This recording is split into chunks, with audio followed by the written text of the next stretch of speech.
தனம் அடுத்து வர எபிசோட்ல பார்த்தீங்க அப்படின்னா, இந்த மாரி சௌந்தர்யா கிட்ட வந்து அவங்க அம்மா வந்து, "நீ சண்முகத்து கூட சந்தோஷமா தானே வாழ்ற?" அப்படின்னு சொல்லிட்டு கேட்பாங்க. "என்னம்மா கண்ட கேள்வியும் கேட்டுட்டு இருக்க, ஒழுங்கா போயிரு" அப்படின்னு சொல்லிட்டு அவங்களுக்கு பதில் சொல்லாம கிளம்பி போயிருவாங்க. இன்னொரு சைடு வந்து நிலா பாப்பா வந்து டூருக்கு போலாம் அப்படின்னு சொல்லிட்டு, எல்லாருமே பார்த்தீங்க அப்படின்னா ஸ்கூல்ல போறாங்கன்னு சொல்லிட்டு நிலாவும் போறதா ஒரு ஐடியால இருந்தாங்க.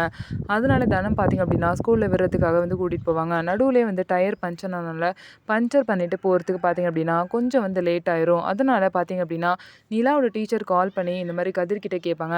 கதிர் பார்த்தீங்க அப்படின்னா, தனத்துக்கு கால் பண்ணி கேட்கும்போது, இந்த மாரி அவங்க வந்து எனக்கு இப்ப டயர் பஞ்சர் ஆயிருச்சு. அதனால தான் இந்த மாரி பிரச்சனை ஆயிருச்சு. நானே போய் எங்க டூர் நடக்குதோ அங்க போய் விட்டுர்றேன்.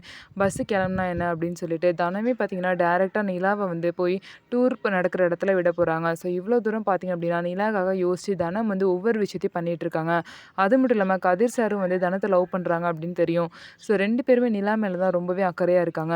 ஸோ நிலாக்காக வந்து இவங்க 2 பேருமே சேர்ந்து வாழ்றாங்களா அப்படின்னு சொல்லிட்டு நம்ம வெயிட் பண்ணி பார்ப்போம். நம்ம வீடியோ உங்களுக்கு பிடிச்சிருந்தா நம்ம வீடியோவ லைக் பண்ணிக்கோங்க. மறக்காம நம்மளோட சேனல சப்ஸ்கிரைப் பண்ணிட்டு பாருங்க.